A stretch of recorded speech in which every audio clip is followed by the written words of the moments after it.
a história por trás da queda de Lúcifer e sua transformação em Satanás e um dos temas mais fascinantes das tradições religiosas e mitológicas. Diversos nomes são usados para se referir a essa figura que personifica o mal: Lúcifer, Satanás, Diabo, Demônio e outros. O mais curioso é que o termo Lúcifer, que hoje evoca trevas, originalmente tinha um significado bem diferente. Na antiguidade, a palavra designava poeticamente o brilho intenso do planeta Vênus ao amanhecer, conhecido como estrela da manhã. Acreditava-se que, ao contrário das outras estrelas fixas no céu, Vênus se movia de forma errática, sem alcançar o ponto mais alto do firmamento. Essa característica gerou especulações. Seria uma estrela expulsa de seu lugar? Um corpo celeste perdido entre as demais? Os romanos mantiveram essa ideia chamando de Lucero del Alba, expressão ainda usada hoje para descrever Vênus quando visível antes do nascer do sol. Com o tempo, a tradical cristã adotou o nome Lúcifer para representar um anjo de beleza e inteligência incomparáveis, cuja arrogância o levou à queda. Expulso do céu, ele se tornou a encarnação do mal, assumindo diversos nomes como Satanás, Diabo ou Maligno. Em algumas correntes satânicas,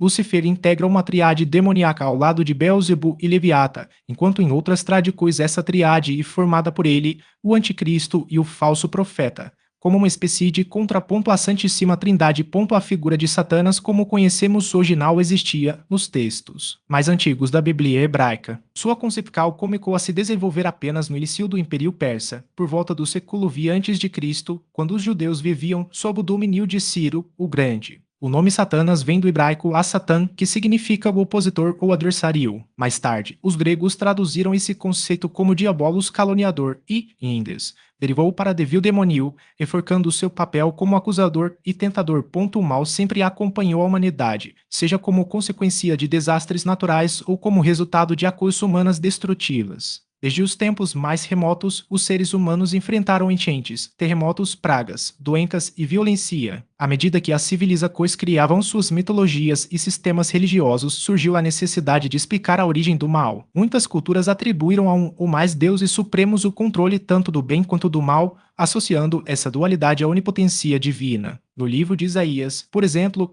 Deus afirma governar tanto a prosperidade quanto o sofrimento, e diversos mitos de Criacal oferecem explicações sobre como o mal surgiu no mundo. No cristianismo, a origem do mal está ligada à desobediência humana. Enquanto no poema babilônico Numa elige os deuses caóticos e arbitrários são responsáveis pelo mal e criam os homens para servi-los, o Deus dos israelitas é justo e age segundo um plano divino, onde todas as suas criações são boas. A queda de Adão e Eva no jardim do Éden marca o início do mal no mundo, não por culpa de Deus, mas pela escolha dos primeiros seres humanos. A expulsão do paraíso trouxe consequências como o trabalho árduo para obter alimento, as dores do parto e, acima de tudo, a perda da imortalidade. O pecado original passou a ser transmitido a toda a humanidade como uma herança daquela primeira desobediência.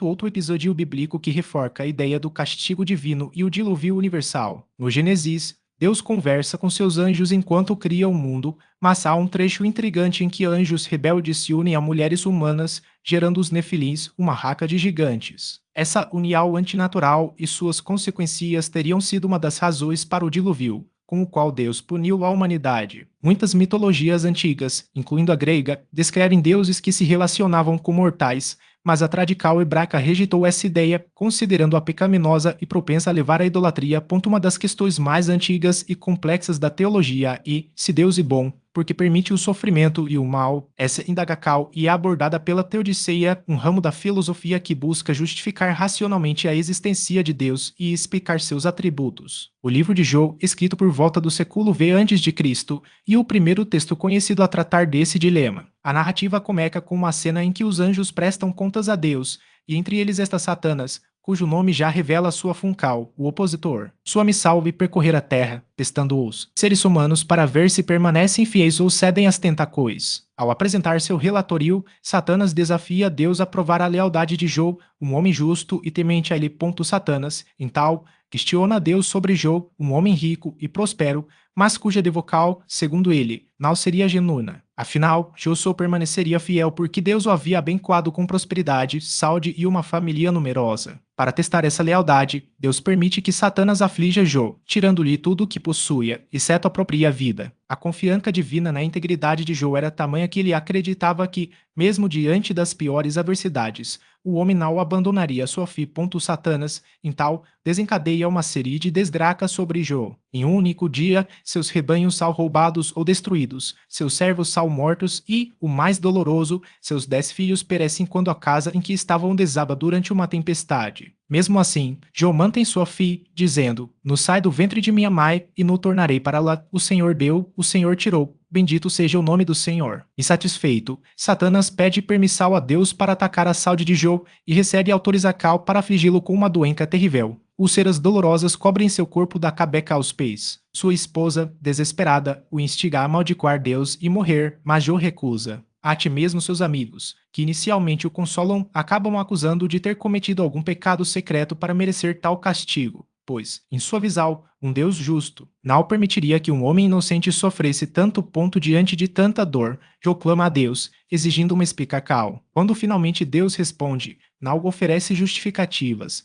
mas uma série de perguntas retóricas que revelam a grandiosidade da criação e a limitação humana. Onde estavas tu quando eu lancava os fundamentos da terra? Diz-me se tens entendimento. Diante dessa manifestação de poder e sabedoria divina, Joe se humilha e reconhece sua insignificância. Como recompensa por sua fidelidade, Deus restaura sua saúde, dobra suas riquezas e lhe concede novos filhos. A história de Joe, assim, não apenas explora o problema do sofrimento humano, mas também estabelece um precedente para a figura de Satanás como um agente de provação, cuja atuação depende sempre da permissão divina. No livro do Gênesis, a função de opositor e desempenhada pela serpente que, no jardim do Éden, propõe a Eva uma escolha entre obedecer a Deus ou buscar o conhecimento proibido. Diferentemente do relato de Joe, aqui o mal é apresentado como um teste permitido por Deus, mas como uma tentação que leva à queda do homem. Ao longo dos livros proféticos, o povo de Israel é frequentemente acusado de idolatria, um pecado que, embora não seja atribuído diretamente a Satanás,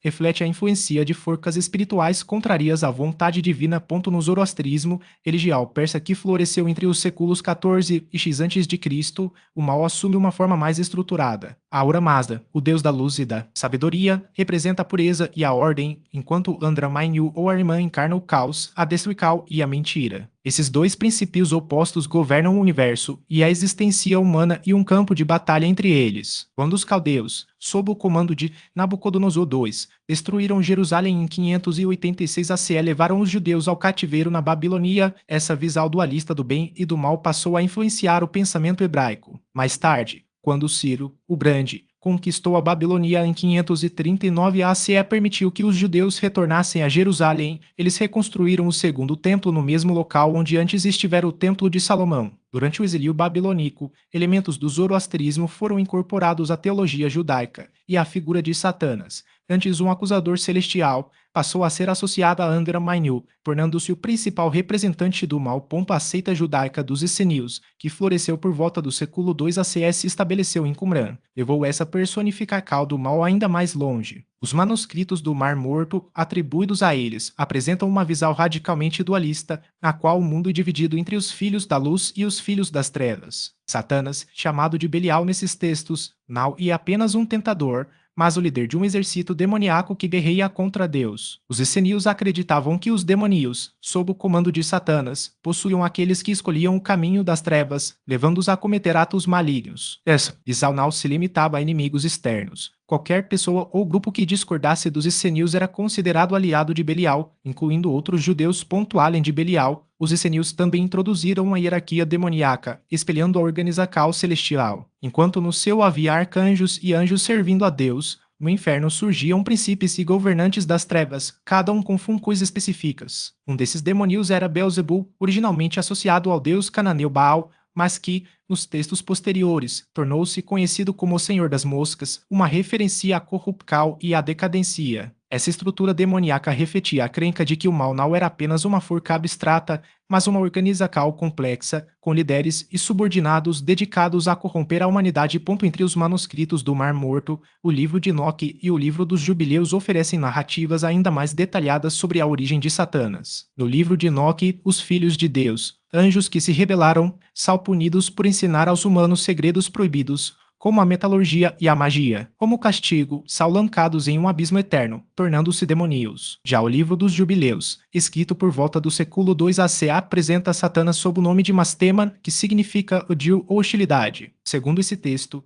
Mastema se rebelou contra Deus, desejando ser superior a ele, e foi lançado no abismo junto com seus seguidores, os anjos caídos. O livro dos Jubileus também relata um episódio em que Mastema interfere diretamente na vida humana. Após o dilúvio, Deus pretendia exterminar todos os demônios, mas Mastema intercedeu, pedindo que uma décima parte deles fosse poupada para continuar tentando os homens. Seu argumento era simples: a maldade dos filhos dos homens é grande e, portanto, a humanidade precisava de provar coisas. Deus concordou e assim Mastema se tornou grande tentador, agindo sempre com permissão divina. Curiosamente, e Mastema quem, no mesmo livro, propõe a Deus o teste supremo de Abraão, o sacrifício de Isaac. Esse episódio reforça a ideia de que, embora Satanás tenha poder para agir, ele nunca ultrapassa os limites estabelecidos por Deus. No Novo Testamento, o apóstolo Paulo desenvolve ainda mais a figura de Satanás como um adversário ativo da obra divina. Em suas epístolas, ele alerta os cristãos sobre os perigos das astutas ciladas do diabo. Efésios 6:11 e descreve Satanás como o príncipe deste mundo. João 12:31 e o Deus deste século. 2 Coríntios 4:4,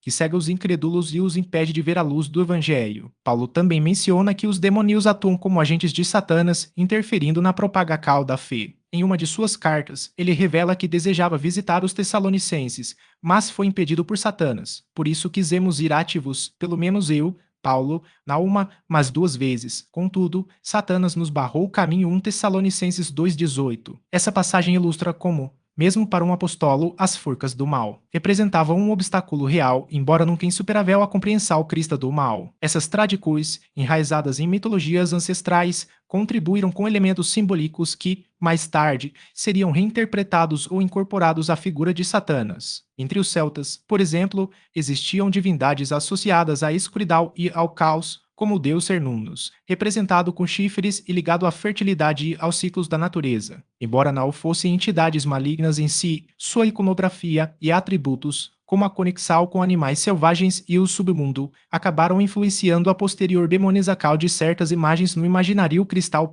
Já entre os povos germânicos, a figura de Loki, um trickster trapaceiro que semeava discórdia e desafiava a ordem divina, ofereceu um paralelo interessante para a concepção de um adversário astuto e rebelde. Embora Loki não fosse originalmente um ser maligno, sua natureza ambígua e suas ações destrutivas, como a morte do deus Balder, serviram de base para a construção de um arquetipo de opositor que, com o tempo, seria assimilado à ideia de um inimigo cósmico. Essas narrativas pagas, ao serem confrontadas com o cristianismo, foram muitas vezes reinterpretadas como manifestações distorcidas da verdade divina, contribuindo para a formação de uma teologia do mal mais complexa. Outro elemento cultural relevante veio da mitologia persa, especialmente através do zoroastrismo, uma das primeiras religiões a propor uma dualidade clara entre o bem e o mal. Nessa tradição, Ahura Mazda, o deus da luz e da verdade, era contraposto a Andra Mainyu ou Ahriman, o espírito da destruição e da mentira. Essa oposição cósmica influenciou profundamente o judaísmo pós-exílico e, por extensão, o cristianismo, fornecendo um arcabouço teológico para entender Satanás não apenas como um tentador, mas como um princípio ativo de corrupção no mundo. A ideia de um conflito eterno entre forças opostas, presente no zoroastrismo, ajudou a moldar a visão apocalíptica do Novo Testamento, onde a batalha final entre Cristo e Satanás se torna o clímax da história da salvação. Além das influências religiosas, a literatura e a filosofia também desempenharam um papel crucial na construção do conceito de mal. Na Grécia Antiga, por exemplo, obras como a Teogonia de Hesíodo já exploravam a ideia de forças primordiais que desafiavam a ordem divina, como o Tártaro, o Abismo Sombrio ou as Erinias, deusas da vingança. Platão, em seus diálogos, discutiu a natureza do mal como uma ausência de bem, uma preracal que corrompia a alma humana. Essas reflexões filosóficas, embora não tratassem diretamente de Satanás, ofereceram ferramentas conceituais para entender o mal como um fenômeno que transcende o mero capricho de um ser sobrenatural, mas que está enraizado na própria condição humana. No contexto cristão, esses diversos elementos, mitológicos, filosóficos e teológicos, foram sintetizados em uma narrativa coesa, na qual Satanás emerge como o grande adversário, mas sempre submetido ao poder soberano de Deus. A tensão entre a liberdade do mal e o controle divino, presente em passagens como 2 Coríntios 12, 7-9, reflete essa complexidade. Embora Satanás possa agir como um instrumento de provocar ou castigo, sua autoridade é limitada e temporária. Essa visão não apenas reforça a soberania de Deus, mas também oferece aos fiéis a esperança de que, mesmo em meio às provações, o mal não terá a última palavra. A iconografia de Satanás, por sua vez, continua a evoluir ao longo dos séculos, incorporando novos símbolos e significados. Durante a Idade Média, por exemplo, o diabo passou a ser representado não apenas como um ser grotesco e animalesco, mas também como uma figura sedutora e intelectual capaz de enganar até os mais sábios. Essa dualidade entre o monstro e o tentador elegante refletia os medos e as ansiedades de uma sociedade que via o mal como uma presença constante, tanto nas tentações cotidianas quanto nas heresias que ameaçavam a unidade da Igreja. Obras como a Divina Comédia de Dante Alighieri, escrita no século XIV, consolidaram essa imagem ao retratar Satanás como um ser aprisionado no centro do inferno, imobilizado pelo gelo e condenado a uma eternidade de sofrimento,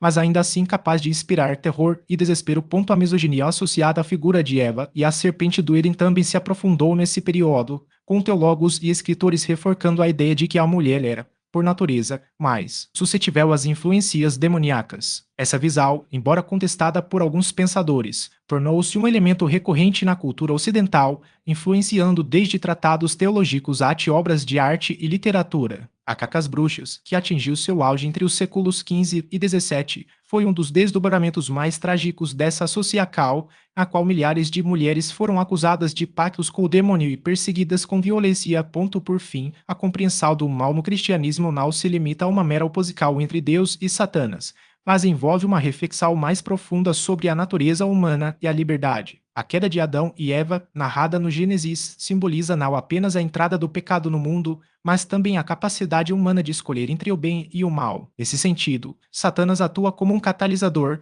expondo as fraquezas e os desejos ocultos do coração humano, mas e a resposta individual a essas tentações que define o destino espiritual de cada pessoa. Essa dinâmica, presente em toda a Bíblia, convida os fiéis a uma vigilância constante, mas também a confiança de que, em Cristo, a vitória sobre o mal já está assegurada. A evolução dos conceitos de bem, mal e poder ao longo das culturas revela como a figura do maligno se adaptou a diferentes contextos, assumindo formas que refletem os medos e as aspirações humanas. Entre os celtas, por exemplo, havia uma divindade com tracos ambíguos, um ser cornudo, semelhante ao deus Pá da mitologia grega, associado à fertilidade e à natureza selvagem, mas também ao domínio sobre os animais. Essa dualidade, ao mesmo tempo protetora e ameaçadora, mostra como o mal, em algumas tradições, não era visto como uma força puramente destrutiva, mas como parte de um equilíbrio cósmico. Na mitologia nórdica, Loki, nascido da união dos gigantes Farbauti e Laufey, encarna essa complexidade. Filho do fogo, ele traz consigo tanto a capacidade de criar quanto de destruir, simbolizando a natureza imprevisível das forças naturais e humanas. Sua filha, El, personifica outra dualidade. Governante do submundo, ela representa tanto a morte quanto a fertilidade, um lembrete de que até mesmo o reino dos mortos está ligado ao ciclo da vida.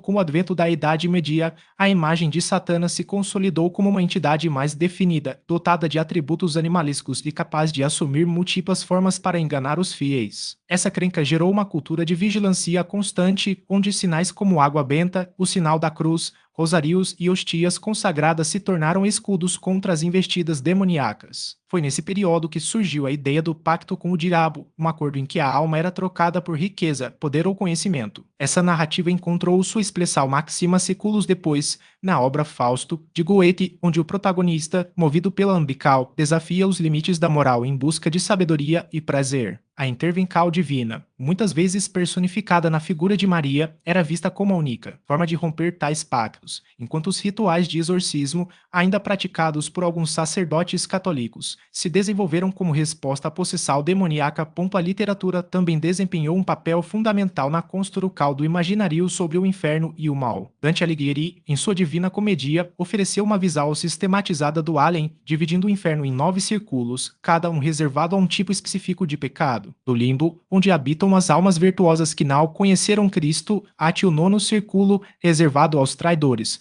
como Brutus, que assassinou Júlio César, e Judas Iscariotes, o apóstolo que entregou Jesus. A obra reflete a hierarquia moral da época. A tracal, considerada o pior dos pecados, e punida com uma eternidade de sofrimento no gelo, simbolizando a frieza do coracal humano quando rompe lacos de lealdade. Na transical para a Idade Moderna, o medo de Satana se intensificou, tornando-se um elemento central na cosmovisão cristã ocidental. Martinho Lutero, líder da Reforma Protestante, via o diabo como uma presença constante, mas defendia que a melhor forma de resistir às suas tentações não era o confronto direto, mas a busca por alegria e beleza. Segundo ele, a música, por exemplo, era uma arma poderosa, pois o maligno não suportava a harmonia e a felicidade genuína. Essa abordagem revelava uma mudança de perspectiva. Em vez de apenas temer o mal, os fiéis eram encorajados a cultivar virtudes que o neutralizassem. Nos dias atuais, as crenças sobre o poder de Satanás permanecem vivas em muitas culturas. Pesquisas indicam que mais da metade dos norte-americanos acreditam na existência do demônio e em sua capacidade de possuir pessoas, enquanto na América Latina o tema ainda desperta forte interesse. O Papa Francisco, em declarações recentes,